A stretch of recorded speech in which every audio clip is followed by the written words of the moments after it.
49 అన్ని బ్రాంచెస్ లో 25 to 50% discount నడుస్తోంది. వెంటనే సంప్రదించండి 49. హైదరాబాద్ కి వచ్చాం సార్ బతుకు తెరువు కోసం అని. అయితే నేను 4 ఇళ్లలో పని చేసుకుంటూ బతుకుతాను మేడం. మా ఆయన ఆటో నడుపుతూ ఉంటారు సార్. నువ్వు ఇళ్లలో పని చేస్తారా? అవునండి. మేడం గారేమో సాఫ్ట్వేర్, ఆమె అప్పుడప్పుడు నైట్ షిఫ్ట్స్ కు కూడా వెళ్తూ ఉంటారు.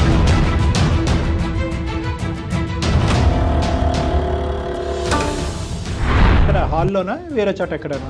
అక్కడే సార్, హాల్లోనే. భోజనం అయిపోయింది సార్, తిన్నారు. సో ఏదైతే జరగకూడదో జరిగిందా అమ్మా?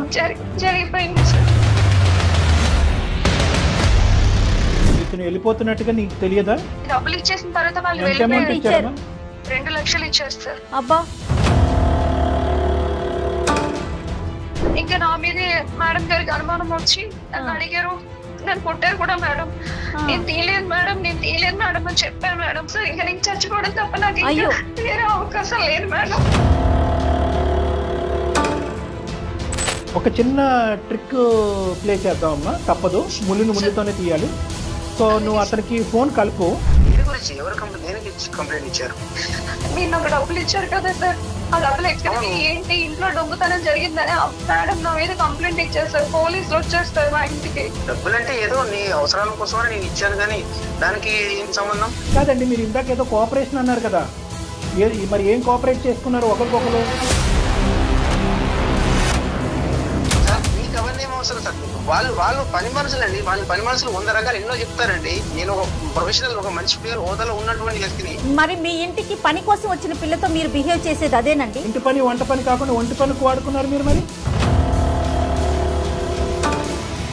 శ్యామల, ఒక పని చెయ్యమ్మా, మీ మేడంకి ఒకసారి లైన్ కలుపు. సరే, ఓకే, ఫోన్ కలపం. ఎలా పరిష్కరిద్దాం చెప్పండి. సరే సరే, ఇప్పుడు రెస్పెక్టబుల్ గా మాట్లాడుతున్నాం.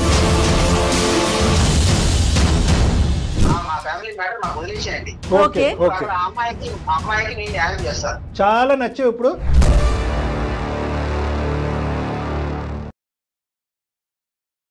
పెట్టి నేను సమర్పించు అందమైన జీవితం కార్యక్రమానికి స్వాగతం.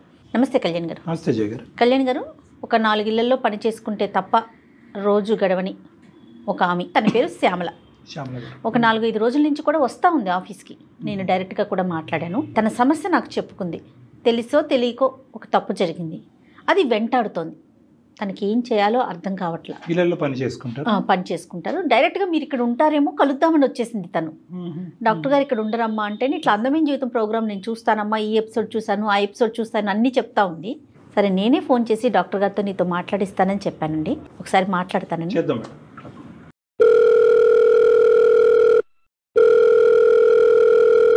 హలో. నమస్తే అండి, శ్యామల గారమ్మ మాట్లాడేది? అవును మేడం. నమస్తే అమ్మా, నేను జయాని అందమైన జీవితం ప్రోగ్రాం నుంచి కాల్ చేస్తున్నాను. నమస్తే మేడం. నమస్తే అమ్మా. మొన్న వచ్చి మీరు మాట్లాడారు కదా, సో నేను డాక్టర్ గారితో మాట్లాడిస్తానని చెప్పాను. ఈరోజు డాక్టర్ గారు ఉన్నారు మనతో పాటు స్టూడియోలో. మరి ఒకసారి మాట్లాడతారా మీరు? మాట్లాడతాను మేడం. ఓకే అమ్మా, సరే. నమస్తే అమ్మా శ్యామల. నమస్తే సార్.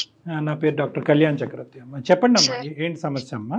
నేను నారపల్లిలో ఉండేదాన్ని సార్. అమ్మా సార్, నేను నా భర్త నా పాప పని కోసం అని చెప్పి హైదరాబాద్ కి వచ్చాం సార్ బతుకు తెరువు కోసం అని. అయితే నేను 4 ఇళ్లలో పని చేసుకుంటూ బతుకుతాను మేడం. నీ వయసు ఎంతమ్మా? నాకు 28 సంవత్సరాలు సార్. చిన్నదాన్ని. ఓకే ఓకే, సరే. మీ ఆయన ఏం చేస్తూ ఉంటాడు? మా ఆయన ఆటో నడుపుతూ ఉంటాడు సార్. నువ్వు ఇళ్లలో పని చేస్తారా? అవునండి. చెప్పు తల్లి, ఏమైంది? ఇంట్లో ఇబ్బందుల కోసమని 4 ఇళ్లలో పని చేస్తూ ఉంటాను సార్. ఏంటమ్మా సమస్య, ఏమైంది? ఒక అపార్ట్మెంట్ లో పనికి వెళ్తుంటే పక్కింట్లో కూడా ఉందమ్మా, అక్కడ కూడా పనికి కావాలంట అని చెప్తే నేను అక్కడికి వెళ్ళాను మేడం. అప్పటి నుంచి 1 సంవత్సరం నుంచి ఒక ఇంట్లోకి పనికి వెళ్తున్నాను మేడం. ఒక 6 నెలలు అలా బానే ఉంది మేడం. ఎందుకంటే నేను పనికి వెళ్ళడం, సార్ ఏమో ఇంట్లోనే ఉంటారు, అమ్మగారేమో మేడం గారేమో సాఫ్ట్వేర్, ఆమె అప్పుడప్పుడు నైట్ షిఫ్ట్స్ కు కూడా వెళ్తూ ఉంటారు మేడం. అతను ఎందుకు ఇంట్లో ఉంటాడమ్మా? అతను పని ఏమీ చేయరండి, ఇంట్లోనే ఉంటారు సార్. ఆయనకి వండి పెట్టడానికి అని చెప్పి మేడం పని చేయడానికి, ఆయన వంట చేయడానికి అని చెప్పి నన్ను పనిలో పెట్టారండి. సో ఇంటి పని వంట పని 2 మీరే చూసుకునేవారు? అమ్మగారుని సారు ఇద్దరు కూడా నిన్ను మంచిగానే చూసుకునేవారు? బాగా చూసుకునేవారు సార్. ఏదైనా కావాలన్నా సార్ కూడా, ఏమన్నా ఇంట్లో పరిస్థితి బాగాలేదు అని ఏమన్నా చెప్తే సార్ కూడా ఇట్లా డబ్బులు ఇవ్వడం, పాపకి ఏమైనా పట్టుకెళ్ళము అని చెప్పడం, ఇట్లా అంతా బానే ఉండేది సార్. అమ్మగారు కూడా చాలా బాగా చూసుకునేవారు సార్. వాళ్ళకి పిల్లలు ఉన్నారా? లేరు మేడం. అతనికి వయసు ఎంత ఉంటదమ్మా? అతనికి ఒక 40 అట్లా ఉంటుంది అనుకుంటా 40 years కానీ పిల్లలు లేరు. లేదు సార్. సార్ మాత్రం ఇంట్లో డ్రింక్ చేస్తూ కొంచెం అప్పుడప్పుడు అదుకులాగా కోపంగా ఇట్లా కొంచెం ఉంటారు సార్. ఒకటి అతనికి ఉద్యోగం లేదు, రెండోది అతను డ్రింక్ చేస్తారు, మూడోది అతని వయసు 40 సంవత్సరాలు, వాళ్ళకి పిల్లలు లేరు. అవును సార్. అయితే సడన్ గా ఏమైందో తెలియదు. ఒక రోజు సార్ కొంచెం డిస్టర్బ్ గా ఉన్నాను అంటే కూర్చోమంటే కూర్చున్నాను మేడం. అప్పుడు మేడం లేరా? అప్పుడు మేడం లేరు. ఓకే. మేడం నైట్ షిఫ్ట్ కి వెళ్ళారు మేడం. ఎప్పుడు ఉండేవాళ్లే కదా, బాగా మాట్లాడతారని చెప్పి ఇంకా ఆ రోజు నేను కూడా టైం అవుతున్నా కూడా ఉన్నాను మేడం అక్కడే. సార్ ఇట్లా మాట్లాడాలి అని ఏదో అంటే సార్ అలాగే సార్ అని చెప్పి నేను ఇంకా అక్కడ కూర్చొని సార్ ఏదో చెప్తుంటే మాట్లాడుతూ యూజువల్ గా శ్యామల గారు ఏ టైం కి మీకు పని అయిపోయేది, ఏ టైం కి మీరు రిటర్న్ అవ్వాలి? అంటే సార్ నేను సార్ కి వంట చేసి 6 గంటలకు వచ్చి ఆయనకి వంట చేసి భోజనం పెట్టేసి నేను 8 గంటలకు అలా వెళ్ళిపోవాలి సార్. 8 PM అమ్మ, ఈవినింగ్ 8 o'clock.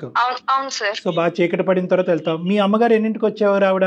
నైట్ షిఫ్ట్ ఉంటే మాత్రం రావట్లేదు అని చెప్తే ముందుగా చెప్తే ఆ రోజు కొంచెం ఎక్కువ టైం ఉంది సార్ కి భోజనం పెట్టేసి అప్పుడు నేను వెళ్ళేదాన్ని సార్. Got it. సో ఆ రోజు అయితే మాత్రం నాకు మనసులో బాగాలేదు, దగ్గర కూర్చోమంటే కనుక టైం అయిపోయినా కూడా మీరు అక్కడ కూర్చున్నారు, మాట్లాడారు. అవును సార్. ఎక్కడ, హాల్లోనా వేరే చోట ఎక్కడనా? అక్కడే సార్, హాల్లోనే. భోజనం అయిపోయింది సార్, తిన్నారు, మాట్లాడాలి కూర్చోమ్మా అంటే కూర్చున్నాను సార్. నేను మంచిగా మాట్లాడుతూ ఉంటారు ఎప్పుడు పిల్లల కోసం అని ఆలోచించి నా పాపకి అది ఇది ఇవ్వడం వల్ల నేను కూడా ఆయన మంచి వాళ్ళే అన్న ఉద్దేశంతో ఇంకా ఆ రోజు కొంచెం లేట్ అయినా కూడా ఉన్నాను సార్. నేను అక్కడే ఉన్న తర్వాత మాట్లాడుతూ నాకు మనసు ఏం బాగాలేదు అలా ఇలా అని చెప్పి కొంచెం తప్పుగా ప్రవర్తించడం మొదలు పెట్టారు మేడం. అంటే తప్పుడుగా ప్రవర్తించడం అంటే ఏంటి? అప్పుడు తాగి ఉన్నారా, మాత్రం డ్రింక్ చేసి ఉన్నారా? చేశారు సార్. అంటే ఇంకా ఏం జరిగిందమ్మా, అడగచ్చా మిమ్మల్ని? అంటే ఆయన ఒంటి మీద చేయడం అలా చేస్తున్నారు సార్. మరి మీకేమనిపించిందమ్మా? తప్పు అనిపించి మరి మీరు చెప్పాను సార్ సరే అదేం సార్ అలా చేస్తున్నారు, తప్పు సార్ ఇది అని చెప్పి అంటుంటే లేదు కొంచెం అర్థం చేసుకో, నేను కొంచెం బాధలో ఉన్నాను అలా ఇలా అంటుంటే నేను ఎంతగానో ప్రయత్నించాను సార్. ఎంత ప్రయత్నించినా కూడా ఆయన వినిపించుకోలేదు సార్ ఆ రోజు. సో ఏదైతే జరగకూడదో జరిగిందా అమ్మా? జరిగిపోయింది సార్. ఆ తర్వాత నేను ఇంకా అక్కడి నుంచి వెళ్ళిపోయాను సార్. వెళ్ళిపోయి ఇంకా నేను తర్వాత రోజు పొద్దున కూడా రాలేదు సార్ పనికి. అమ్మగారు ఫోన్ చేశారు, మేడం ఫోన్ చేసి ఏమ్మా ఎందుకు రాలేదు, ఇంత టైం అవుతుంది అన్న కూడా నేను ఏదో సాకు చెప్పాను. కానీ మళ్ళీ సార్ మళ్ళీ ఫోన్ చేసి నువ్వు రా, జరిగింది ఏదో జరిగిపోయింది, అదంతా వదిలేసే మనసులో పెట్టుకోవద్దు, నువ్వు ఎప్పటిలాగే రా అంటే ఇంకా నేను తప్పక వెళ్ళాను సార్. ఆ రోజు మరుసటి రోజు వెళ్ళాను, సార్ ఏమో మామూలుగానే ఉన్నారు, ఏమీ జరగనట్టు. మేడం ఏమో వెళ్ళిపోయారు, సార్ అంటున్నారు ఇంకా జరిగింది ఏదో జరిగిపోయింది, నువ్వు ఇదంతా మర్చిపో, ఎవరికి ఏమి చెప్పొద్దు అని చెప్పి మేడంకి అసలు చెప్పొద్దు అని అన్నారు సార్.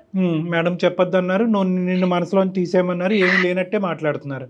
అవును సార్, అసలు ఏమి జరగనట్టే మామూలుగానే ఉన్నారు సార్. క్షమాపణ అడగటం గానీ సారీ అని చెప్పడం గానీ ఇదేం లేదు. అంటే జరిగిపోయింది కదమ్మా, ఇంక జరిగిందని మార్చలేం కదా, ఇంక వదిలేసే ఇక్కడతో, ఇంకెవరికి చెప్పకు, తప్పైపోయిందిలే, ఇంకా నువ్వు ఇద్దరం కలిసి తప్పు చేశాం కదా అన్నట్టుగా మాట్లాడారు సార్ ఆయన. అదే అతను అవసరానికి ముందుకు వచ్చి నీ అవసరం కూడా తీరినట్టు మాట్లాడాడు. అవును సార్. సరే తర్వాత ఏమైందమ్మా? 1 month అయిన తర్వాత సార్ వెళ్ళిపోయారు. వెళ్లే ముందు నీకు ఇంత అమౌంట్ ఇస్తున్నాను, డబ్బులు ఇస్తున్నాను, నీకు ఖర్చులకు ఉంచుకో, నీ పరిస్థితి బాగాలేదు కదా, నువ్వు ఈ విషయం ఇంకెవరికి చెప్పకు అని చెప్పి అన్ని డబ్బులు ఇచ్చారు సార్.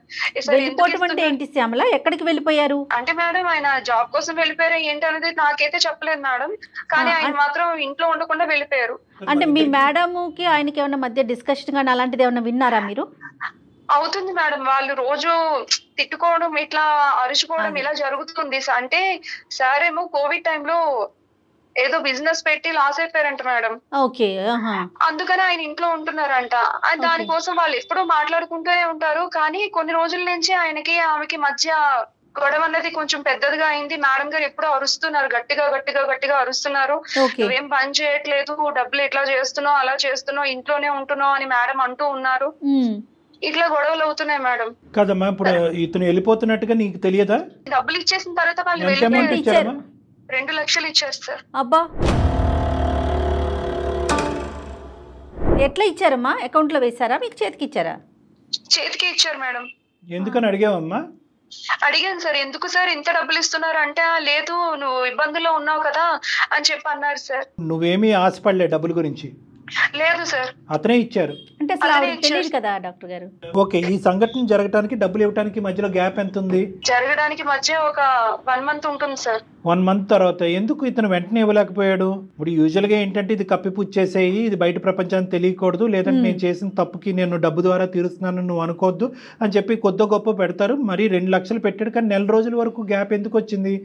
నాకేం తెలియదు సార్. 2 లక్షలు ఇచ్చి నువ్వు ఎవరికి చెప్పకు, మేడం గారికి కూడా చెప్పొద్దు అని చెప్పారు సార్. ఈ 1 month లో మళ్ళీ అతను నీ దగ్గర రావటం కానీ నీతో ఇంకో తప్పుడుగా ప్రవర్తించడం కానీ చేయలేదు. సో అప్పుడే సార్ ఒక్కసారే జరిగింది. నువ్వు పని అయితే కంటిన్యూ అవుతున్నావు, అతను ఎందుకో తెలియదు నీకు చేతుల్లో డబ్బులు పెట్టి అక్కడి నుంచి మాయమయ్యాడు. సార్ మేడం అయితే మామూలుగానే ఉందండి, బానే ఉన్నారు మేడం. పని మానేస్తే డబ్బులు రావు కదా మేడం, అందుకని నేను పనికి వెళ్ళిపోతూనే అమ్మగారు డబ్బులు ఇస్తూ ఇలా బానే ఉన్నాం మేడం. అంటే మేడం కి తెలిసి ఇతను వెళ్ళిపోయాడా అనేది జయ గారి డౌట్. అది ఇది ఎవరికి తెలియదు కదా మూడో కంటికి? లేదు sir. Right right okay, carry on అమ్మా. తర్వాత ఏమైందమ్మా? సార్ వెళ్ళిపోయిన తర్వాత మేడం గారు ఉన్నారని నేను పనికి ఎప్పుడూ వస్తూ వెళ్తూ ఉండేదాన్ని సార్. కాకపోతే తర్వాత నుంచి సార్ మేడం గారు ఫోన్ లో మాట్లాడడం, డబ్బులు మిస్ అయిపోయడం, ఇట్లా ఎవరితోనో కొంచెం గట్టిగా మాట్లాడడం, ఇవన్నీ నేను పని చేస్తున్నప్పుడు వినిపించే మేడం. డబ్బులు మిస్ అయినాయి. ఓకే, ఏమాత్రం మిస్ అయినది ఏమో తెలిసిందమ్మా? అంటే ఇంట్లో 6 లక్షల వరకు కనిపించట్లేదని చెప్పి మేడం గారు అంటూ ఉండేవారు సార్. నీకు ఇచ్చింది ఎంతమ్మా అతను? నాకు 2 లక్షలు ఇచ్చారు సార్. సో 2 + 4 టోటల్ 6 మిస్సింగ్ ఇంట్లో. అవును సార్. మరి అనుమానం ఎవరి మీద వచ్చింది ఆ మేడం గారికి? మేడం గారికి సార్ అడుగుంటారండి. అడిగితే సార్ ఏమో తీయలేదన్నారు, ఏమన్నారో మరి గట్టిగా ఫోన్ లో మాత్రం మాట్లాడుతూ ఉండేవారు సార్. నేను ఆ ఫోన్ విని సార్ ఇలా మేడం గారు అంటున్నారు, డబ్బులు కనిపించట్లేదు అంటున్నారు, ఏంటి సార్ నాకు చాలా భయంగా ఉంది అని చెప్పి నేను ఆయనకి ఫోన్ చేస్తుంటే, అదంతా నీకు అనవసరం, నేను వెళ్ళిపోమని చెప్పాను కదా, నేను పని మానేయమని చెప్పాను కదా, నువ్వు ఎందుకు చేస్తున్నావు అని చెప్పి సార్ నా మీద కోపడుతున్నారు సార్. నేను ఫోన్ చేస్తున్నా కూడా ఫోన్ లిఫ్ట్ చేయట్లేదు సార్. అప్పుడప్పుడు ఫోన్ చేసినా సార్ ఇది పరిస్థితి అని చెప్పినా కూడా కట్ చేసేస్తున్నారు సార్ ఫోన్. నాకేమీ తెలీదు అనేటటువంటి విధంగా అతను సేఫ్ సైడ్ వెళ్ళిపోయాడు అతను. అవును సార్. ఓకే. తర్వాత మేడం గారు నేను సార్ తో మాట్లాడాక మేడం గారు కూడా అందరిని అడిగిన తర్వాత సార్ లేరు, ఇంకా నా మీదే మేడం గారికి అనుమానం వచ్చి నన్ను అడిగారు. నన్ను కొట్టారు కూడా మేడం. నేను తీయలేదు మేడం అని చెప్పాను మేడం. అయినా సరే మేడం వినకుండా నా మీద కంప్లైంట్ ఇచ్చారు మేడం, పోలీస్ కంప్లైంట్. తర్వాత పోలీస్ వాళ్ళు వచ్చారండి. పోలీస్ వాళ్ళు వచ్చి నన్ను అడుగుతున్నారు, నువ్వు తీసావంటే కదా, నువ్వు అక్కడ పని చేస్తున్నావు అంటే కదా, డబ్బులు మిస్ అయ్యాయంట, ఇలా అని చెప్పి అడుగుతున్నారండి. నువ్వేం చేసావమ్మా డబ్బుల్ని శ్యామల?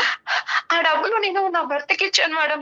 మా అమ్మ వాళ్ళు ఇచ్చారు అని చెప్పి నేను అతనికి డబ్బులు ఇచ్చాను మేడం. సో నువ్వు నీ డబ్బులు కూడా మీ హస్బెండ్ యొక్క బ్రతుకు తెరువు గురించి ఇచ్చావు. అతను ఆటో కొనుక్కున్నాడు, ఆటో నడుపుతున్నాడు. ఆటో ఉండేదండి ముందు, ఆటో అమ్మేసి తర్వాత కార్ తీసుకున్నారు సార్. క్యాబ్ నడుపుతారు కదా సార్, అలా కార్ తీసుకొని కార్ నడపడానికి. మీలాంటి కుటుంబానికి 2 లక్షలు అంటే చాలా ఎక్కువ. మరి మీ హస్బెండ్ కి ఆ డబ్బులు ఇచ్చినప్పుడు అతను ఆశ్చర్యపడలేదు? ఇదేంటి ఎప్పుడు లేదు? అడిగారు సార్, ఇంత డబ్బులు మనకి ఎక్కడవే, నీకెక్కడి నుంచి వచ్చాయి, నువ్వు పాచి పని చేసుకునేదాన్ని, నీకు ఇంత డబ్బులు ఎక్కడే అని అడిగారు సార్. మీ అమ్మ ఇచ్చిందని చెప్పావు? అవును సార్, అమ్మ దగ్గర ఉన్నవి అమ్మాయి నాకు ఇచ్చింది, అమ్మ వాళ్ళు ఇచ్చారు అని చెప్తే ఇంకా ఆయన ఇంకేం అనలేదు సార్. అప్పుడు మీ అమ్మగారిని ఎంక్వైరీ చేయలేదు? ఏం అత్తమ్మ థ్యాంక్స్, 2 లక్షలు ఇచ్చారు, థ్యాంక్ యూ అని ఏదో ఒకటి చెప్తారు కదా యూజువల్ గా. ఎలాగ అతను రాగానే 2 lakhs తీసుకుని జోబులో పెట్టుకున్నాడు? ఇది మీ అమ్మగారు అప్పుడప్పుడు ఇలా ఇస్తూ ఉంటారా మీ కుటుంబానికి? అమ్మ దగ్గర చిట్టీలు వేసాను, డబ్బులు దాచాను అని చెప్పాను సార్. సో మీ భర్త అయితే మంచోడేనమ్మా? మంచివారే. అతనికి ఏం అలవాట్లు ఏమీ లేదు, ఆటో కొనుక్కున్నాడు, కార్ కొనుక్కున్నారు. ఓకే, అదే హ్యాపీగా నడుపుకుంటున్నాడు. పోలీసులు ఎంక్వైరీలో ఏం తేలిందమ్మా? నిన్నే ఎంక్వైరీ చేశారా, మీ ఆయన కూడా ఎంక్వైరీ చేశారా? అప్పుడు ఇంటికి కూడా వచ్చారు సార్. ఇంటికి వచ్చి అడిగారు సార్, ఎక్కడి నుంచి వచ్చాయి, ఇదేంటి పోలీసు వస్తున్నారు మన ఇంటికి, నువ్వేమో మీ అమ్మగారు ఇచ్చారని చెప్పావు డబ్బులు, ఇప్పుడు ఇదేంటి అని చెప్పి అడిగారు సార్. కాదమ్మా, ఇప్పుడు ఫైనల్ గా పోలీసులు ఎటువంటి ఆలోచనతో బయటకు వెళ్ళారమ్మా? వాళ్ళని నువ్వు జస్టిఫై చేయగలిగావా, సాటిస్ఫై చేసావా? నువ్వు వాళ్ళకి చెప్పినటువంటి మాటని మీ భర్త నమ్మారా? పోలీసులకి అదే చెప్పాను, నా భర్త కూడా అదే నమ్మారు. పోలీసులు వాళ్ళు కూడా నమ్మేసి వెళ్ళిపోయారు సార్. మళ్ళీ వస్తా అన్నారా? అంటే ఎంక్వైరీ నడుస్తుందా? అంటే మళ్ళీ ఎంక్వైరీకి వస్తాము, వస్తే మాకు ఏమైనా డౌట్ వస్తే మళ్ళీ వస్తామని చెప్పి వెళ్ళిపోయారు సార్. ఇంకా చిన్న మొత్తం కాదు మేడం. ప్లస్ ఏంటంటే ఇలా పోయిన సందర్భాల్లో ఏదో ఇప్పుడు ఈ అమ్మాయి ఎక్కడ చిట్టీలు వేసింది, ఎంత వేసింది, ఇవన్నీ అలా ఎంక్వైరీ చేస్తారు. అంతే కదా, మరి డిపార్ట్మెంట్ పని డిపార్ట్మెంట్ చేయాలి కదా. మరి ఇప్పుడు ఏంటమ్మా మరి అతనికి ఫోన్ చేసావా నువ్వు?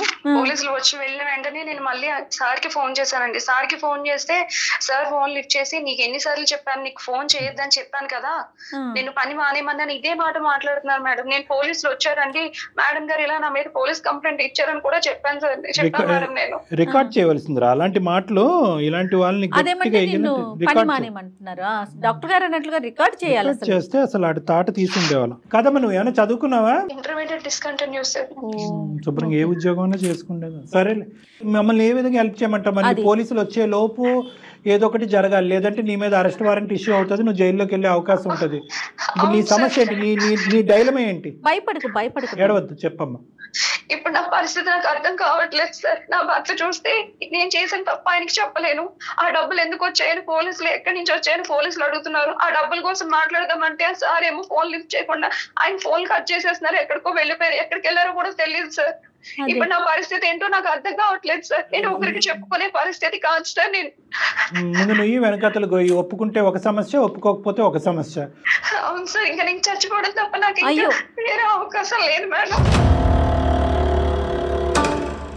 ఒక డాక్టర్గా ఒక అనుభవం ఉన్న వ్యక్తిగా నేను చెప్పేది ఏంటంటే, ఆడపిల్లలు మీరు ఏ పని గురించి అయితే నువ్వు చదువుకున్నటువంటి అమ్మాయి ఒక ఇంట్లోకి వెళ్తున్నావు, అక్కడ ఏంటంటే ఒక తాగేటటువంటి వ్యక్తి, పని చేయనటువంటి వ్యక్తి, భార్యతో పిల్లలకు అన్నటువంటి వ్యక్తి ఉదయం నుంచి సాయంకాలం వరకు ఖాళీగా ఉన్నాడు. ఎప్పటికైనా కూడా ఆ వాతావరణం అనేటటువంటిది నీకు రిస్కీ అట్మాస్ఫియర్, సేఫ్ జోన్ కాదు కదా. అలాంటివన్నీ కూడా మరి రిస్కీ అట్మాస్ఫియర్ అని చెప్పి అలాంటి ఇంట్లోకి పని వాళ్ళే వెళ్ళరా అండి? డాక్టర్ గారు పని చేయటం తప్ప అంటే కనుక చీకటి పడ్డ తర్వాత కూడా నువ్వు అక్కడ పని చేస్తున్నానని చెప్పినప్పుడు, పోనీ నీ భర్త దగ్గర నుంచి నీకు ఎటువంటి సమస్యలు, హ్యాపీ కుటుంబం ఇది. అలాంటప్పుడు ఎంత జాగ్రత్తగా ఆలోచించి వ్యవహరించవలసిన తీరు. అతను ఒకసారి ఆ తప్పు చేశాడు, డబ్బులతో వదిలించుకున్నాడు, పారిపోయాడు. ఈరోజు మా దగ్గరికి ఎందుకు వచ్చావు అంటే కనుక, ఈరోజు దొంగ కేసు నీ మీద పెట్టి పోలీసులు నీ పేక మీద కత్తి పెట్టారు కాబట్టి ఈరోజు వచ్చి ఇక్కడ ఏడుస్తున్నావు. ఒక భయంకరమైనటువంటి శిక్షను అనుభవిస్తున్నారు మీరు. ఒప్పుకుంటే ఒక సమస్య, ఒప్పుకోకపోతే సమస్య. పోలీసులన్నా శిక్షిస్తారు, భర్త అన్నా శిక్షిస్తాడు, ఎక్కడో చోట ఒక శిక్ష పట్టడం తప్పదు. ఏది పెద్ద శిక్ష అని ఆలోచించే పరిస్థితిలో మీరు మా దగ్గరికి వచ్చారు. మానసిక వేదన కదా డాక్టర్ గారు. అవునమ్మా, ఈరోజు ఇది నీకు నాకు తెలుసమ్మా. ఈ అసలైనటువంటి సీక్రెట్ మేము పోయి మీ భర్తకు ఫోన్ చేసి, నీకు తెలీదా అయ్యా మీ ఆవిడ ఇంతటితో కాదు అంత కూడా చేసింది, డబ్బులు ఒకటే తీసుకుని నీకు ఇవ్వటం కాదు, అదేమి నీకు వచ్చినటువంటి ఫ్రీ గిఫ్ట్ కాదు, మీ ఆవిడ ఇది కూడా తప్పు చేసింది అని మేము చెప్పాం. కానీ ఒకప్పుడు అది పోలీసులు వాళ్ళు వాకబు వాళ్ళు ఎంక్వైరీలో తేలితే అసలు నీ జీవితం ఏమవుతుంది? 2 లక్షలు ఎక్కడ, నీ జీవితం, నీ సంసార జీవితం ఎక్కడ, నీ పిల్లల భవిష్యత్తు ఏంటి? ఇవన్నీ ఆలోచించరమ్మా. బలమైనటువంటి క్షణం అంటారు. ఒక ఓనర్గా ఉండేటటువంటి వ్యక్తి అతను మనసు బాగాలేకపోవటం ఏంటి, అతను తాగి నీమే చెయ్యటం ఏంటి, తాగని నువ్వు అతను కోఆపరేట్ చేయటం ఏంటి? నువ్వు కూడా ఏదో తాగున్నావు అంటే కనుక ఇంకో విధంగా ఆలోచించవచ్చు. చక్కగా ప్రయాణం చేస్తూ సంసార జీవితం నడుపుతున్నటువంటి నీకేం ప్రాబ్లం చెప్పు. ఇది కూడా నేను ఎందుకు చెప్తున్నాను అంటే కనుక, చూసేటటువంటి ప్రేక్షకులలో ఇలాంటిది ఏమి ఉండదులే, ఫైనల్గా వచ్చేటటువంటి పరిణామాన్ని ఏదో తర్వాత చూసుకుందాం అని చెప్పి మన కర్తవ్యాన్ని, మన గమ్యాన్ని మర్చిపోయి తాత్కాలికంగా ఇలా డైవర్ట్ అవుతే కనుక జీవితాలు ఇలా నాశనం అవుతామని చెప్పడం గురించి నేను చిన్న సందేశం ఇస్తున్నాను. కానీ ఈరోజు మన ముందుండే సమస్య ఏంటంటే, ఆకాష్ గారు 2 లక్షలు ఇచ్చేసి గుట్టు చప్పుడు కాకుండా అతను ఏదో చేసుకుంటూ జీవితంలో హ్యాపీగా అతను ఉన్నాడు. అతని భార్యతో అతని జీవితం ఎలా ఉందన్నది మనకు అర్థమైంది. ఇప్పుడు నీ జీవితం నీ భర్తతో ఆగమ్య గోచరంగా మారిపోయే పరిస్థితి ఏర్పడింది. సో దీన్ని మేము లెక్క తేల్చాలి, అంతే కదమ్మా? ఏం చేద్దాం కళ్యాణ్ గారు? అతనికి ఫోన్ చేయాలి మేడం. అమ్మా శ్యామల, ఒక చిన్న ట్రిక్ ప్లే చేద్దామమ్మా, తప్పదు, ముళ్ళుతోనే తీయాలి. సో నువ్వు అతనికి ఫోన్ కలుపు, మేము మొత్తం ఈ కాన్వర్జేషన్ అంతా రికార్డ్ చేస్తాము. మేము బ్యాక్గ్రౌండ్లో ఉన్నట్టుగా ఏమాత్రం చెప్పొద్దు అతనికి, ఓకే? నువ్వు న్యాచురల్గా ఇంతకుముందు ఎలాగైతే అతనితో మాట్లాడుకుని బతుమాలుకుని వామాలుకుని, ఏమండి నన్ను బయటకు వేయండి, నేను ఈ పరిస్థితిలో ఉన్నాను అని మాట్లాడేటటువంటి మాటలు ఏవైతే ఉన్నాయో న్యాచురల్గా మాట్లాడు. అతను ఏమంటాడు అనేది మనం రికార్డ్ చేద్దాం. ఒకప్పుడు అతను మెట్టి దిగి వస్తే సరే, లేదంటే లేనటువంటి పక్షంలో ఇది మనం ఎవిడెన్స్ కింద వాడుకుని అతన్ని శిక్షించవచ్చు. ఒకసారి కాల్ చేయమని.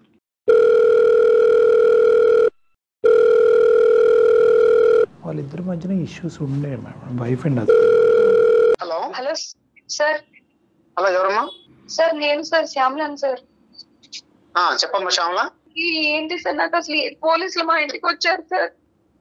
ఏమైందమ్మా? అడుగుతున్నారు సార్, మీరు ఆ రోజు డబ్బులు ఇచ్చి వెళ్ళిపోయారు సార్, మళ్ళీ మీరు మాట్లాడట్లేదు సార్. అమ్మగారు ఏమో కంప్లైంట్ ఇచ్చారు సార్ నా మీద.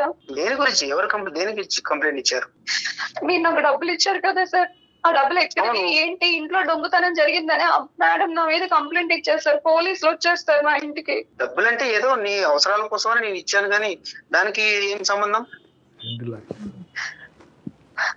అసలు పోలీసులు వచ్చి ఏవేవో అడుగుతున్నారు సార్. ఇవన్నీ డబ్బులు ఎక్కడి నుంచి వచ్చాయి, ఎందుకు వచ్చాయి, అసలు దొంగతనం చేసావా, ఇంకెంత చేసావు, ఇవన్నీ అడుగుతున్నారు. నా భర్త చూస్తే నన్ను నువ్వేమో చిట్టి వేస్తాను అంటున్నావు, వీళ్ళు ఇలా అంటున్నారని నా భర్త అంటున్నారు సార్. నాకు సంబంధం లేదమ్మా, ఏదో డబ్బులు నీ అవసరం కోసం అని ఇచ్చాను. నాకెందుకు ఫోన్ చేస్తున్నావు? ఫోన్ చేయొద్దంటే ఎలా సార్? నా పరిస్థితి అర్థం చేసుకోండి సార్. నన్ను జైల్లో పెడతాను అంటున్నారు సార్. నా పరిస్థితి చూడండి సార్. నా చిన్న పాప ఉంది, నా భర్త, నా జీవితం నాశనం అయిపోయేలా ఉంది సార్. అవునమ్మా, గమని నాకేం చెప్తున్నావు? నా మీద దొంగతనం మోపారు సార్. నేను అసలు డబ్బులు తీయలేదు కదా సార్, మీరు ఇచ్చారు సార్. మీరు చెప్పండి సార్, మీరు ఇచ్చారని చెప్పండి సార్. నన్ను జైల్లో పెడతాను అంటున్నారు సార్. నాకు ఆ విషయాలని చెప్పొద్దమ్మా, నేను చాలా బిజీలో ఉన్నాను ఇక్కడ వర్క్ లో. ఏంటమ్మా నన్ను సతాయిస్తావు? అప్పుడు ఏదో నీ అవసరం కోసం అనేది డబ్బులు ఇచ్చాను, ఇప్పుడు నేను అదే జరిగిందని నా తప్పు అంటావేంటి? సార్ ఆ రోజు జరిగింది కదా సార్, మీ వల్లనే కదా సార్. అదే ఇప్పుడు ఏమి తెలియనట్టు వదిలేమంటే ఎలా అవుతుంది సార్ ఇదంతానా? నా వల్ల ఏం జరగలేదమ్మా, ఏదో చూసాను, ఆలోచించాను. నువ్వు కోఆపరేషన్ చేస్తేనే జరిగింది అయిపోయింది అంతే. నన్ను ఎందుకు అడుగుతున్నావు? నేనే డిప్రెషన్ లో నేను బయటకు వచ్చాను, నా వర్క్ లో ఉన్నాను ఇక్కడ. సార్ అలా వదిలేస్తే ఎలా అవుతుంది సార్? నేను ఆ రోజే పని మానేసామని చెప్పాను కదా మా శ్యామల.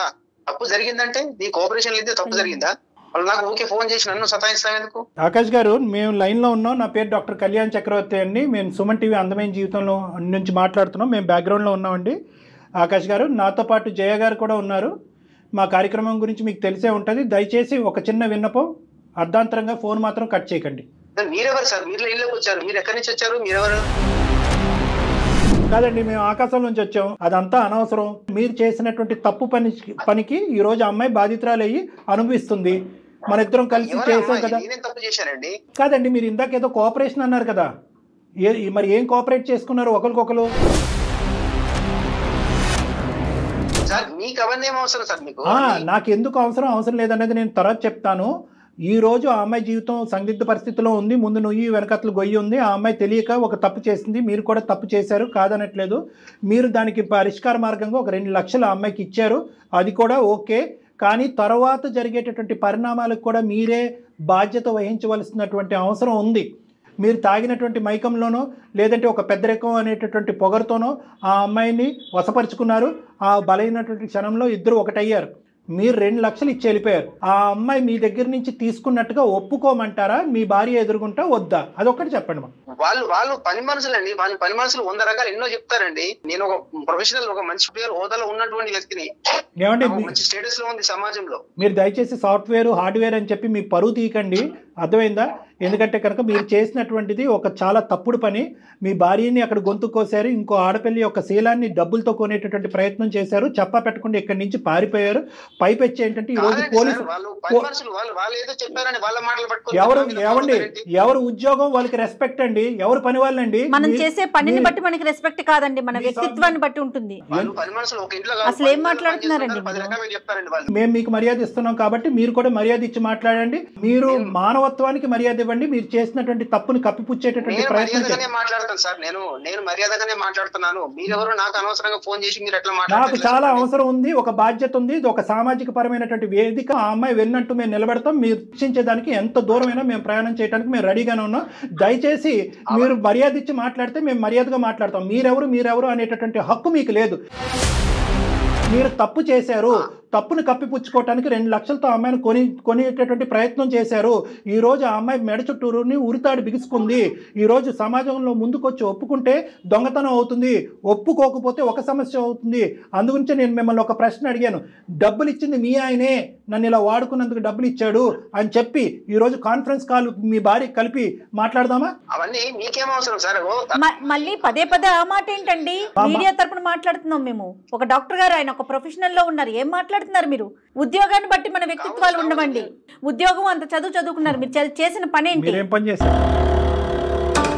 దయచేసి వినండి, మీకు ఒకే ఒక మాట చెప్తున్నాను. మీరు ఆ అమ్మాయితో తప్పు చేశారా లేదా? తప్పు చేయడం అనేది కామన్ అండి. కామనా అన్కామనా అనేది నా ప్రశ్న కాదు. తప్పు చేశారా లేదా అనేది నా ప్రశ్న. మీరు ఆ అమ్మాయితో తాగినటువంటి మైకంలో ఉండండి, తాగినటువంటి మైకంలో ఉండండి, తప్పు చేశారా లేదా, ఆ తప్పును కప్పు పుచ్చుకోవడానికి 2 లక్షలు ఆ అమ్మాయికి ఇచ్చి వెళ్ళారా లేదా? ఆపదలో ఉందని చెప్పి మేము సహాయం చేసాం అంతే. అక్కడ ఏం ఆపద ఉందని చెప్పిందండి? ఏం ఆపదని చెప్పింది చెప్పండి. శ్యామల నువ్వేం చెప్పావమ్మా? ఆపదలో ఉన్నానని చెప్పావా ఆయనకి? అసలు జరిగింది చెప్పు ఒకసారి నువ్వు. అతనికి సుఖాన్ని ఇచ్చి డబ్బులు తీసుకుని వెళ్ళినట్టుగా మాట్లాడుతున్నాడు అతను. తప్పు సార్, లేదు సార్. ఏం అవసరం ఉందని చెప్పిందండి? ఎందుకు మీరు పడుకోక ముందు 2 లక్షలు ఇవ్వచ్చు కదా ఆ అమ్మాయికి అవసరం ఉంటే? పడుకున్న తర్వాత ఎందుకు ఇచ్చారు 2 లక్షలు? మీరు బ్లైండ్గా మీరు మాట్లాడేదే కరెక్ట్ అనుకోమాకండి, ఇక్కడ అన్ని రికార్డ్స్ అవుతున్నాయి. 2 లక్షలు ఆ అమ్మాయి అవసరానికి ఇచ్చాను అని అంటున్నారు ఆకాష్ గారు. ఆ అమ్మాయి అవసరానికి ఇంకో మాట అడుగుతుంది. దయచేసి ఆ అమ్మాయికి జీవన భిక్ష పోయండి, ఆ అమ్మాయి సంసార భిక్ష పోయండి. ఈరోజు భర్త ఒక అనుమానంతో చూస్తున్నాడు, పోలీసులు ఒక అనుమానంతో చూస్తున్నారు, మీ ఇంటి ఆవిడ ఆ అమ్మాయిని ఒక అనుమానంతో చూస్తుంది. ఆ అమ్మాయిని ఈ రోజు ఇలా బతకనివ్వరు. డబ్బులతో సహాయపడటం అనేటటువంటిది గొప్ప కాదండి. హలో సార్, నాకేం అవసరం అండి? మా ఇంట్లో 10 మంది ఆమె ఇష్టం ఉంటే చేసుకో, లేకపోతే లేదు చెప్పేసి మనం పంపించేసాం మేము. మరి మీ ఇంటికి పని కోసం వచ్చిన పిల్లతో మీరు బిహేవ్ చేసేది అదేనండి? అది కరెక్టేనా? ఏ పని అమ్మాయిని ఒంటి పనికి వాడుకున్నారు, ఇంటి పని వంట పని కాకుండా ఒంటి పనికి వాడుకున్నారు మీరు. మరి అలాగని కాదు సార్, అలాగని కాదు, కోఆపరేషన్ ఉంది కాబట్టి ఏదో నోటికి వచ్చినట్టు మాట్లాడమాకండి దయచేసి. సూపర్. మీరు ఒక ఆడపిల్ల గురించి కోఆపరేషన్ ఉంది అని అన్నారు, కోఆపరేషన్ లేదు అని ఇవన్నీ పక్కన పెట్టండి. మీరు ఈ రోజు మీ ఇంట్లోంచి 6 లక్షల రూపాయలు తీసుకెళ్లారు, అవునా కాదా? మొత్తం ఈ అమ్మాయి మీద మొత్తం 6 లక్షలు దొంగతనం చేసిన, 2 లక్షలు కాదు 6 లక్షలు దొంగతనం చేసినట్టుగా ఈ అమ్మాయి మీద ఇప్పుడు ఉండేటటువంటి అభియోగం. కాదు డాక్టర్ గారు, అసలు అట్లా నోటికి వచ్చినట్టు మాట్లాడతాడు ఏంటండి అమ్మాయిని పట్టుకొని? తాట తీసేవాళ్ళలాగా కాదు. అదే ఎదురుగుంటూ ఉంటే కనుక ఇంకో విధంగా ఉండేది ఈ సమస్యకి పరిష్కారం. మీరు ఎక్కడో ఉండి ఎక్కడున్నారో తెలియకుండా దొంగచాటును పారిపోయి అక్కడెక్కడో మీ ఆవిడ యొక్క డబ్బులు దొంగతనం చేసి వాటితో మీరు సుఖాలు అనిపిస్తున్నారు కదా ఈ రోజు. అందుగురించి మీరు ఇలా మాట్లాడుతున్నారు. ఏం చేద్దాం కళ్యాణ్ గారు, ఇది కరెక్ట్ కాదండి అసలు.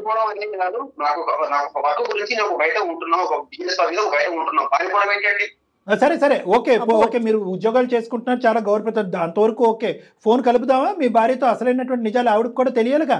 శ్యామల ఒక పని చెయ్యమ్మా, మీ మేడంకి ఒకసారి లైన్ కలుపు, డాక్టర్ గారు మాట్లాడతారు.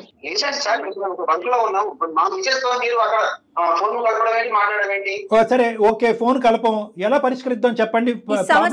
ప్రాబ్లం మొదలు పెట్టింది మీరు, ఇక్కడ వరకు తీసుకొచ్చింది మీరు, చివరి దశకు వచ్చిన తర్వాత ఈ సమస్యకి పరిష్కారం చెప్పాల్సినటువంటి బాధ్యత కూడా మీరు తీసుకోగలిగితే కనుక మీ భార్య గారికి మేము ఫోన్ చేయం. చెప్పండి దీనికి సొల్యూషన్ ఏంటి? చెప్పండి.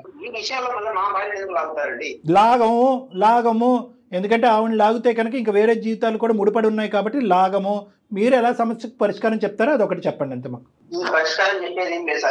శ్యామలకు న్యాయం జరగాల్సిందేనండి, అట్లా ఊరుకునేదే లేదు, ఆ పిల్లకి న్యాయం జరగాలి. ఆకాష్, సమస్య మొదలుపెట్టింది మీరు, ఓకే. ఆ అమ్మాయిని కూడా ఇంతకు ముందు ఈ ఫోన్ కలప ముందు కూడా ఆ అమ్మాయికి కూడా బుద్ధి చెప్పేటటువంటి ప్రయత్నం చేశాం. నువ్వు ఇంటి పని వంట పనికి వెళ్ళిన దాన్ని నువ్వు ఆ పని చేయవలసినటువంటి అవసరం ఏంటి? గౌరవ మర్యాద అనేటటువంటిది ఓనర్ గారికి ఇవ్వచ్చు, కానీ అంత మర్యాద ఇవ్వాల్సినటువంటి అవసరం లేదు. నువ్వు ఒకప్పుడు నిజంగా ఈ 2 లక్షలు అనేటటువంటి అంశం మీద మీ ఇంటి ఓనర్ ఆమె పోలీస్ కంప్లైంట్ పెట్టకుండా ఉంటే కనుక ఈరోజు నేను బాధితురాలని నువ్వు మా దగ్గరకు వచ్చి ఉండేదానివి కాదు. నువ్వు ఇప్పుడు చిక్కుముళ్ళలో ఉంటాం, పోలీసులు నీ మీద కేసు పెడతామని థ్రెట్ చేయటం, నీ భవిష్యత్తు ఆగమగోచరంలోకి వెళ్ళే పరిస్థితి ఉండటంతో నువ్వు మాకు ఫోన్ చేసావని చెప్పి ఆ అమ్మాయికి గట్టిగానే చెప్పాం. అలాగే మీకు కూడా చెప్తున్నాం, మీరు ఇంట్లో ఎందుకు డబ్బులు దొంగతనం చేశారు, లేదా ఇంట్లో మర్యాదపూర్వకంగానే తీసుకెళ్లారా, ఆ డబ్బుల మీద చెప్పి తీసుకెళ్ళినటువంటి డబ్బుల మీద మీ భార్య ఎందుకు కేసు పెట్టింది, మీ భార్యాభర్తల సమస్య ఏంటి అనేది మాకు అనవసరం. కానీ ఇక్కడ మీరు ఇచ్చినటువంటి చాలా ఏదో దయాదాక్షిణ్యాల మీద ఇచ్చినటువంటి 2 లక్షల వల్ల ఈరోజు ఆ అమ్మాయి నెత్తి మీదకి వచ్చి పడింది. దానికి మీరు ఏం పరిష్కారం చెప్పాలి అని అనుకుంటున్నారని చెప్పండి. ఈ 2+4 మొత్తానికి సమాధానం కావాలి కదా భార్యకి. సో ఆకాష్ ఏం చేయాలనుకుంటున్నారు? సరే సార్, ఏదో భయం మిస్టేక్ వల్ల మాకు అలా జరిగిపోయింది, ఏదో ఒక టెన్షన్ లో ఉండే ఒక పొరపాటు అనేది జరిగిపోయింది సార్. మీరు దాన్ని ఏం చేయమంటారు? సరే సరే, ఇప్పుడు రెస్పెక్టబుల్ గా మాట్లాడుకుందాం. 1-2 నిమిషాలు జాగ్రత్తగా వినండి. మొత్తం ఓనర్స్ అంతా కూడా, మొత్తం బరువు బాధ్యత అంతా కూడా మీ నెత్తిమే తీసుకోవాలి. అంటే ఏంటంటే 6 లక్షలు నేనే తీసుకెళ్ళాను, బిజినెస్ పెట్టుకోవటానికి తీసుకెళ్ళాను అనేటటువంటి విధంగా మీ భార్యతో మీరు చెప్పుకోవాలి. నెంబర్ 1.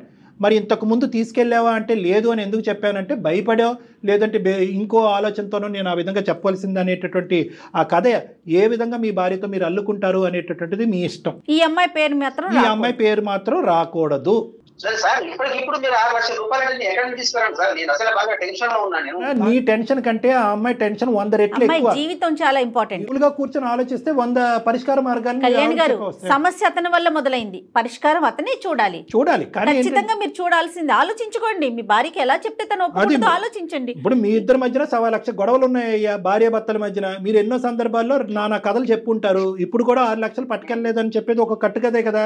ఇప్పుడు అదే 6 లక్షలు మళ్ళీ నీ జేబులోనే ఉన్నాయి, లేదంటే నెల రోజుల తర్వాత వస్తాయని చెప్పి ఇంకో కథ చెప్పు మీ భార్యకి. అది మీ ఇష్టం. సరే సార్, మీద కూడా ఏం రాకూడదు.